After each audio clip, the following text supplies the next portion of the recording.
Bonjour et merci de suivre l'édition de la mi-journée sur RTI2, la chaîne plus proche des populations, à la une de ce mardi 4 octobre 2022. Les paroles de l'hymne national, premier symbole de la Côte d'Ivoire non maîtrisé par certains écoliers.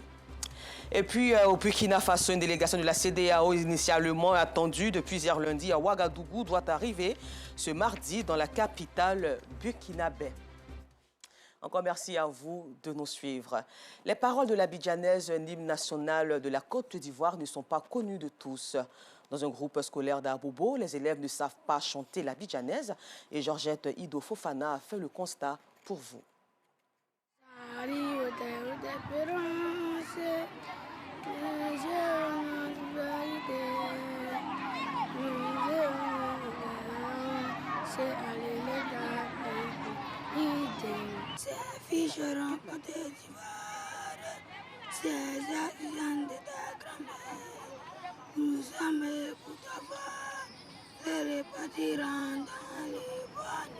Voilà ainsi chanter l'abidjanaise par ses élèves de CM1 et CM2 d'un groupe scolaire dans la commune d'Abobo.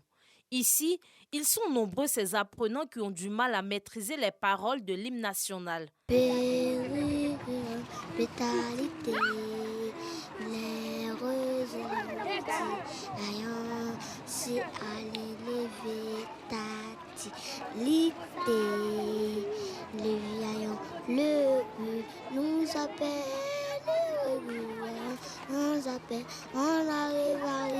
Ce lundi 3 octobre, c'est le salut aux couleurs.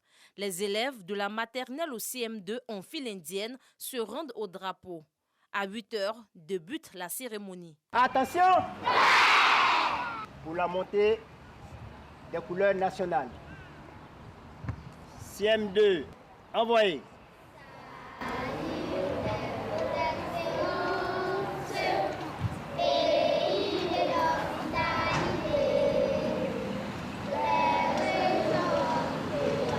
Le salut aux couleurs est un acte de civisme selon la direction de cet établissement qui entend prendre des dispositions pour permettre aux élèves de connaître les paroles de l'hymne national. Derrière chaque cahier, il y a l'hymne national. Et même souvent, le maître ou bien la maîtresse fait photocopier l'hymne national pour ceux qui n'ont pas ça, pour coller ça dans le cahier, pour qu'ils puissent avoir accès à ça. Mais c'est un constat régulier. Nous allons nous y atteler. Instauré par le gouvernement depuis des années, le salut aux couleurs s'inscrit dans le cadre du respect des institutions du pays. Et pour parler toujours d'apprentissage débuté depuis le 12 septembre dernier, les inscriptions se poursuivent encore dans certains établissements scolaires à Abidjan. Au groupe scolaire Nord dans la commune d'Abobo, les parents d'élèves viennent à leur rythme, tandis qu'au groupe scolaire Les Perles des Deux Plateaux dans la commune de Cocody, les inscriptions ont pris fin depuis le mois dernier. C'est reparti avec Georgette Ido Fofana. Les inscriptions se poursuivent au groupe scolaire Nord d'Abobo. Ce matin, Bintou est venue inscrire sa fille à la petite section de la maternelle sans extrait de naissance. Comme je n'avais pas les moyens, parce que je voulais prendre la liste de Philippe et puis acheter en même temps. Je n'ai pas retardé les choses. Je devais acheter cette tenue. Il y avait tout ça à faire. C'est pourquoi j'ai un peu retardé. Comme Bintou, ils sont nombreux ces parents qui continuent d'inscrire leurs enfants. Je suis venue inscrire ma fille aujourd'hui pour qu'elle ait le même droit que les autres. En vue de permettre aux enfants d'être au même niveau d'apprentissage, le directeur coordonnateur du groupe scolaire invite les parents à finaliser les inscriptions de leurs enfants le plus tôt possible. Les classes sont là, les élèves ont le droit d'aller à l'école, c'est leur droit d'aller à l'école, on est là pour ça. Si les inscriptions continuent au groupe scolaire Nord d'Abobo, au groupe scolaire Les Pelles aux Deux Plateaux dans la commune de Cocody, il n'y a plus de place disponible. Chez nous ici, les cours ont véritablement commencé, on a arrêté, il n'y a plus d'inscription. Nous sommes à la 3e semaine des cours, donc il n'y a plus d'inscription, il n'y a plus de place. Débuté le 12 septembre dernier, la rentrée des classes est effective sur l'ensemble du territoire national.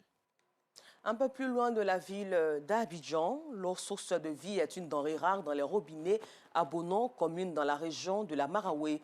Une situation qui n'est sans conséquence pour les hôtels dans l'exercice de leur activité. Un reportage de Théodore Zouzou, Clément Boko et Kader Bachil. Cet hôtel est construit depuis 5 ans déjà. L'eau n'a jamais coulé de ses robinets de douche. Pour le gérant de cet établissement de Fréfrédou, un quartier de la ville de Bonon, les jours passent et se ressemblent. Le matin, je me lève, je vais puiser l'eau, puis je viens distribuer aux clients. Donc ça fait que non, les clients viennent, bon, ils n'arrivent pas à dormir chez nous ici. Bon, ils vont dormir soit à Boisflé, soit à Daloa. Je demande aux autorités de la ville de pouvoir nous aider. Au moins ici, il y a au moins deux ou trois châteaux d'eau dans la ville. Là, ça peut au moins nous arranger. Ce manque d'eau dans les chambres oblige les rares clients à opter pour des passes d'1 heure ou de 2 heures. Le coin est bien propre, mais quand on finit comme ça, on n'a pas l'eau pour se rincer même. Donc ça nous fatigue. À quelques pas de là, un autre hôtel. Ici, ce sont les passes qui sont privilégiées pour éviter tout désagrément lié à l'eau. Les clients optent pour les passages parce que nous avons des soucis d'eau. Donc, lorsqu'ils finissent les passages, ils préfèrent prendre les 1 heure du passage et puis après aller se rincer chez eux à la maison. Pour soulager les clients et leur permettre de passer un agréable séjour, des investissements sont faits de la part des différents opérateurs économiques. L'eau de ceux-ci a du mal à monter dans les tuyaux. Voilà pourquoi ma maman fait forage pour pouvoir servir les clients en problème d'eau. Depuis qu'on a mis le forage, les clients viennent nombreux. Ils apprécient. D'autres réadaptent leur structure pour attendre la venue prochaine de l'eau dans les robinets à Bonon. Cette nouvelle installation d'eau pour faire monter l'eau dans les chambres, j'espère que les clients viendront encore plus auparavant. Comme l'eau n'était pas dans les chambres, nos chiffres d'affaires avaient chuté. L'eau, source de vie, est importante pour la bonne marche des activités de l'hôtellerie du département de Bonon. Tout en espérant que les autorités compétentes de cette zone trouvent une solution pour le bien-être des populations. Toujours à Bonon, parlons sport, facteur de cohésion sociale. C'est ce à quoi s'attelle le conseil municipal de Bonon depuis quelques années à travers le tournoi de la fraternité. La 7e édition de ce tournoi a connu son apothéose tout récemment en présence du maire de la commune et plusieurs autres personnalités. C'est reparti avec Théodore Zouzou et Clément Boko. Bonon, stade de l'amitié. Devant de nombreux spectateurs, Abdoulaye Traoré dit Ben Badi et le maire Yacouba Koné donnent le coup d'envoi de l'opposition entre l'équipe de Fracro et celle de Gala du quartier Belleville. Nous sommes à la finale du tournoi de la fraternité organisé par le conseil municipal. Une compétition de Maracana dotée du trophée Amadou Gon Coulibaly, ex-premier ministre de Côte d'Ivoire, qui a mis en confrontation plusieurs équipes de quartier durant le temps des vacances scolaires. Le football est un facteur de paix, un facteur de rapprochement. Raison pour laquelle chaque année nous organisons ce tournoi, afin que les enfants de Bonon puissent se retrouver pour partir de très bonnes vacances. Des vacances vraiment saines. Et la coupe porte le nom d'un homme prestigieux, un monsieur comme Feu Amadou Gon Coulibaly, quelqu'un d'intègre, loyal et très généreux. Raison pour laquelle je suis là et échanger avec la jeunesse de Bonon et leur dire que on peut jouer au football et être dans les institutions.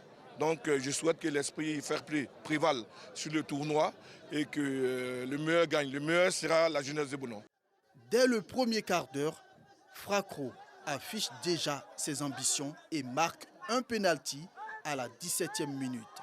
Au terme du match, c'est par un score de 3-0 que l'équipe de Fracro bat celle de Gala.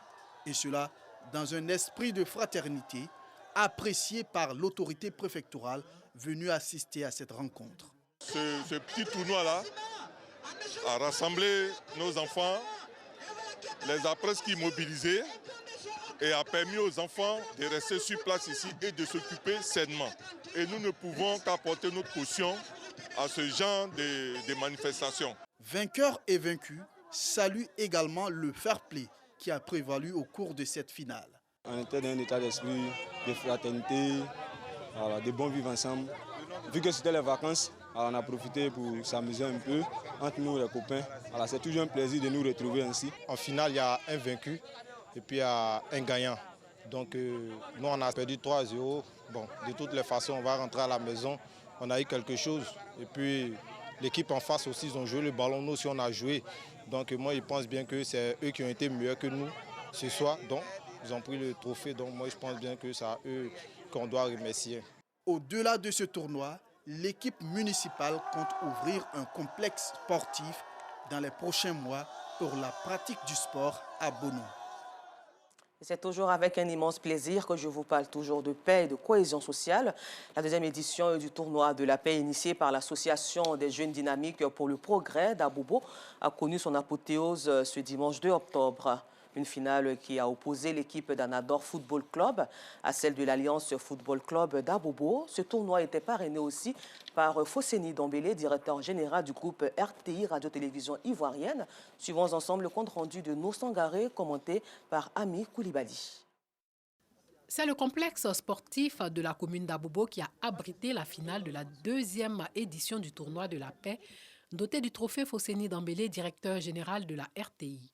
Un tournoi initié par l'Association des jeunes dynamiques pour le progrès d'Abobo. La paix est indispensable à tout développement et donc nous devrons faire en sorte, dans l'ensemble des Ivoiriens, d'avoir cette fraternité-là pour ne pas qu'on s'entre-déchire pour des causes politiques. Cette finale a opposé l'équipe d'Anador Football Club en jaune à celle de l'AFCA en bleu. Rencontre qui s'est soldée par la victoire de l'équipe d'Anador Football Club 5-1.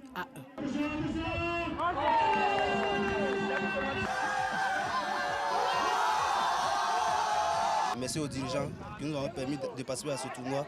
Maintenant, on remercie aussi les encadreurs qui ont permis d'organiser ce tournoi pour qu'on puisse jouer. Vecteur de cohésion sociale et de fraternité, le football est un facteur de paix. Parga Sorokone, représentant le directeur général de la RTI, parrain du tournoi, a témoigné sa gratitude aux organisateurs pour l'initiative. Là où on parle de paix, de solidarité, Dambélé Fosseni, directeur général de la RTI, associe toujours son image. Et c'est pourquoi nous sommes venus représenter ces grands hommes pour justement donner ce message à la jeunesse que c'est la jeunesse qui gagne. Il n'y a pas de vainqueur, il n'y a pas de vaincus. Tout le monde a bien joué et donc Dambélé Fosseni leur dit merci. Ce tournoi qui a débuté le 4 septembre dernier a vu la participation de 8 équipes.